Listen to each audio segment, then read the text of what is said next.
question was, how's fight camp going? Terrible. Always terrible. Well, no, I wanted somebody to always say, and obviously lie, oh, my left knee or my right ankle, and then, see how long it takes, for the fighter to go, oh, let's go after the left knee or the right ankle. Josh, I know. Yeah, everybody's trying to hide all their injuries and nagging pains and everything else. But once you get in that cage, you don't feel a thing. Anything nagging, you don't feel anything until you walk down those steps and the fight's over, and then it feels like you got hit by a truck. What's it like, making that walk? What's going through your mind? Do you hear your music? Do you block that out? Do you know that you're, high-fiving fans? Kind of walk us through your walkout.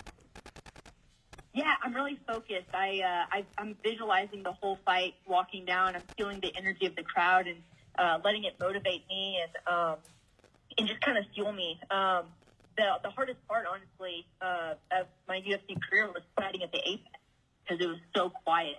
I mean, you could hear a pin drop. So the whole fuel of the crowd and just the tension and the energy, it fuels you, and you just feel like unstoppable once you walk in that cage. So, yeah. That shows the difference between you and myself. You're a professional athlete. When I walked with, ironically, Matt Hughes in London, and I walked down the old ramp, it was way before your time, but they had the grading that you walked down. And I'm carrying his belt, and all I could think about is, don't fall, don't fall, don't fall.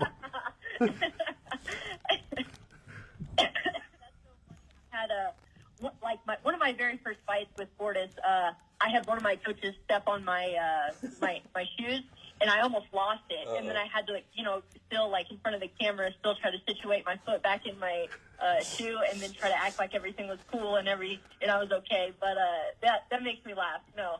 There's always, whenever the camera's in front of you, you're always like, oh, don't mess up. Don't look like an idiot. Exactly. I believe this is your first professional fight outside the States. And I'm curious, and I asked Ricky the same thing. What did you have to do? What did you have to pack? Is there something that you had to take that either you didn't think would be in Mexico City or you knew wouldn't be there? Man, I'm actually very, very fortunate. One of my training partners, Alex Rodriguez, he was born and raised in Mexico, and so he's been like the ultimate tour guide. He's been kind of telling me stuff before I left for Mexico, what to pack, what to be prepared for. But it seems like every fight that I go to, it doesn't matter where it's at, I either extremely overpack or underpack. There's no in between. So I think I overpacked for this fight, which is fine. So I'd rather, have it, not need it, than not have it, look for it and stress out this week. So I've been pretty fortunate to have, somebody in my corner that kind of knows the ins and outs of Mexico and tells me, where the best places to eat are, where the best places to relax, and everything else. So I've been very, very fortunate. Definitely nice to have that, in your back pocket. How do you, treat this as a business trip? But you said, you've gone out, you're relaxing, you've gone out to eat. I always say to the fighters, enjoy, but you can't enjoy too much. It's a work week. It's not vacation. Exactly. And that's exactly how we treat it this week. You can't get better the last 7 days of camp. So everything is really just focused on being stress-free, relaxed, and enjoying your time, but obviously not enjoying it too much. You're here for a reason, but you want to feel confident, you want to feel relaxed, you want to feel recovered to a certain extent. So, one of the big things that we did here is he took me to this place. It's called Te Mezcal, and it's like this little sauna, but it's made out of clay, and it's almost like a meditation, and it's all sauna. You have a guided, almost like a shaman who's leading you through with herbs and singing cultural songs and stuff. And so that's a big part of what we do this week is just relax and focus on the recovery portion of the fight camp, and just making sure your mind is sharp. As you continue to go through the next couple days, I always like asking this, are you one of the fighters that you want to try to block out what's coming up on Saturday, or are you not necessarily focusing on, but kind of focusing on while you're there, and that's the fight in 3 days? No, I'm very much focused on that. You know, I think about it every day. I visualize, you know, what I'm going to do in the fight, what my game plan is. So it's almost, you know, every waking minute you're just thinking about it, but not overthinking where you stress yourself out, but just, you know, working through and making sure that everything is just like just solid and sort of tight. Again, fighting outside the country, are you like me? I want to go somewhere, and I've been booed numerous times in the States and outside, to be honest. Do you enjoy that? I mean, does that help you, or do you want to always be, get the crowd and loved and the applause and all that? I'll tell you what, every fight that I've had in the UFC, and I think this is now my 8th fight, I have been the underdog, and I thrived in that environment. So bring on the booze, bring on the hatred. It's like that is what fuels me. So I love it, When I have athletes on, I try to ask questions, and it's not about me, but it's another one I want to tell you since we just talked about it. I also held the belt when Tyrone Booz, an American who recently passed away, was the WBO cruiserweight champ. And I'm holding this belt up that weighed probably 10,000 pounds during the longest national anthem of all time, being booed. And if it wasn't that I was being booed, I might have dropped his belt. But being booed during the national anthem outside the States to me was an awesome win. That is so cool. Man, I bet your arms are all shaky. You start sweating and everything. It was. They were shaky, but because I was being booed, I'm like, I can't let this thing down. I'm going to show you, and I'm dying. Give me your thoughts on your opponent. Man, I know she's a very good striker. She's fast. She's explosive. She's very athletic. We have a great game plan, and I'm just excited to showcase that on Saturday. Craziest, funniest, strangest thing that's ever happened in the middle of a fight, whether it was to you or you doing? Oh, wow. Let's see. What is the craziest thing? I mean, I've had my opponents talk to me before. I've had,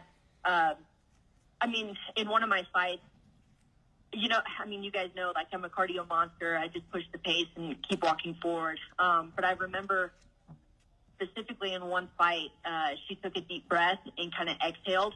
And I knew that in that moment I had her. And nice. So I looked for those key little nuances in my opponents and to see when I can, capitalize on that and go and when to push the gas pedal. So I'll be looking for that on Saturday night. Nice. How much do you and/or your team watch videos and kind of research who you're fighting, or does that really not even matter? It's what you're going to do on Saturday. Oh no, it's a big portion of my camp. I'm watching during camp. We're still watching film this week, but a big portion of the breakdown happens during the camp, and finding training partners that can. Look like her and fight like her. So, we break down everything, and I've got, just an amazing coach to me with that breakdown of video and